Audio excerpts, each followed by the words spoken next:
that has brought me to this day, I was a scared kid. I was newly married and had a baby on the way, which was enough incentive to realize the job I had delivering washers and dryers for $6 an hour wasn't going to cut it. I could tell the scared kid on that bus what awaited me. I would have reassured him things turned out pretty damn well.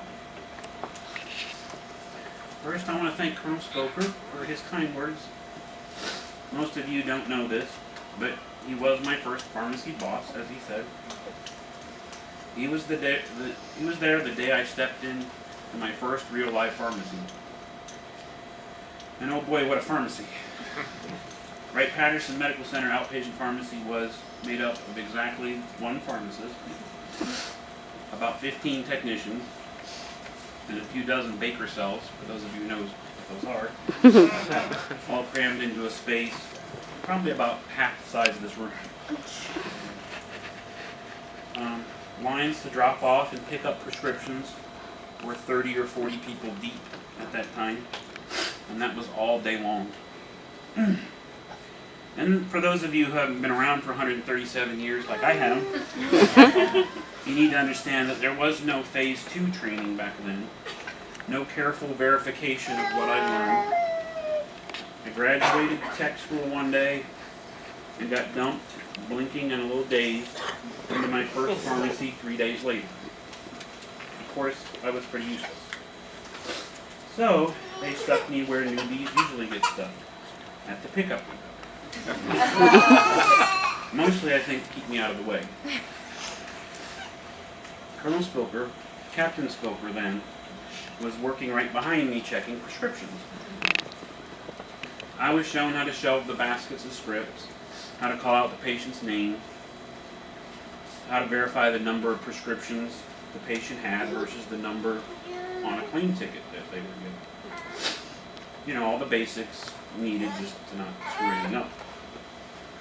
Well, after an hour or so of this, I was a friggin' expert. I handed out prescriptions, called out names, handled stacks of baskets.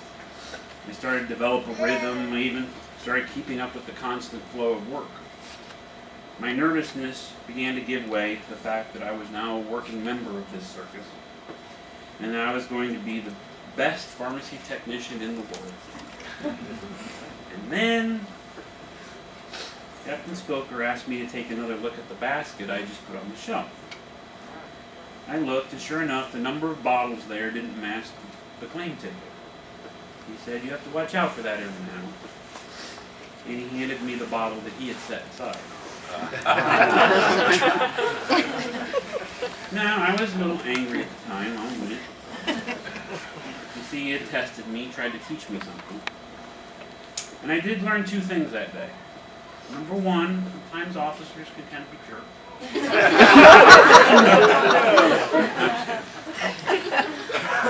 Number two, I realized the job I signed up for wasn't just about putting pills in bottles. It dawned on me that I had a direct effect on the lives of real people. And it was suddenly the biggest responsibility I'd ever had. Here they were trusting a kid 2 years out of high school with the health and safety of literally thousands of people. It was a lesson that has stayed with me for over 20 years, and I definitely came to appreciate the value of it, so thank you very much for that. Well, I didn't stay in that little circus too long, as Colonel Spoker pointed out, and I was, about a week and a half later, I got shipped down to the basement to the inpatient pharmacy, spent the next 3 years there. And as time passed, I actually did become a pretty good pharmacy technician, because my first priority was being good at my job.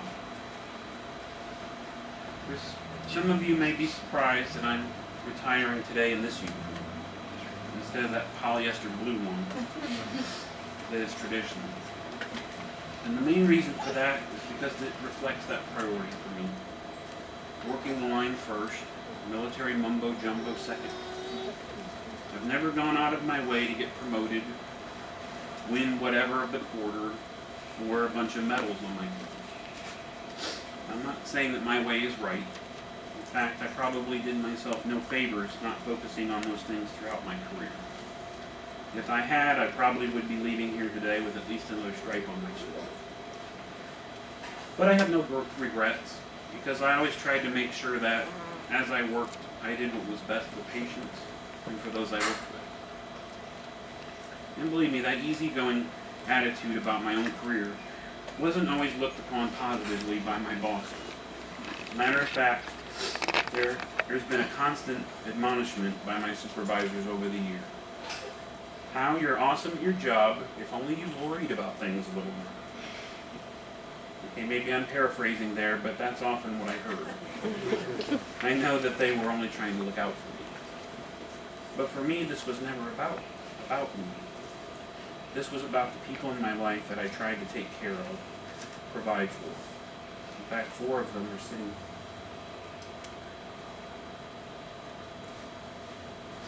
right up front here today.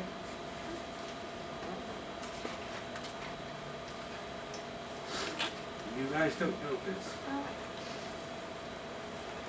And you're the main reason why I'm standing here today.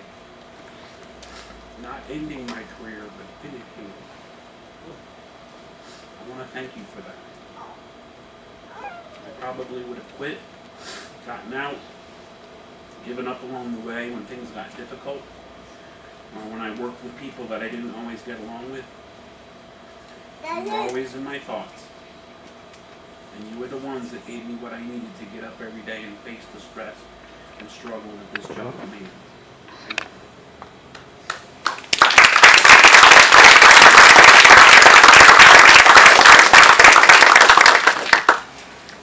I also want to thank my partner, Howe, for sticking by me over the last 3.5 years. I know that you're not technically my spouse, and you haven't been around for the whole trip, but you are and have been such a wonderful support to me. The truth is, I had decided that I didn't want a retirement ceremony before September of last year, because I didn't want to stand here and thank everyone else and leave you out and not be able to recognize your contribution to my life.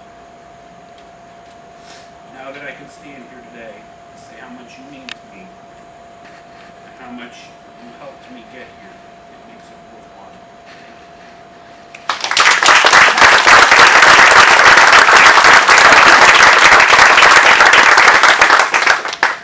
And I also want to thank the smartest, hardest working group of people I've ever had the honor to know.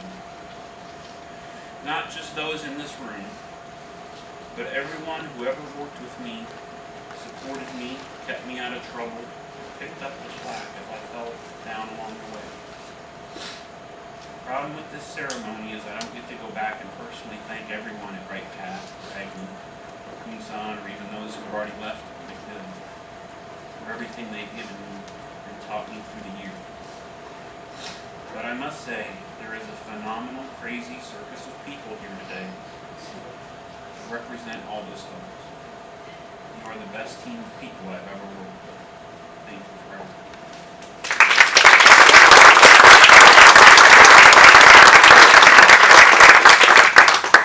In closing, I want to thank Senior Master Sergeant McCain, Staff Sergeant Parker, Rashawn, and everyone else who had a hand in putting this all together.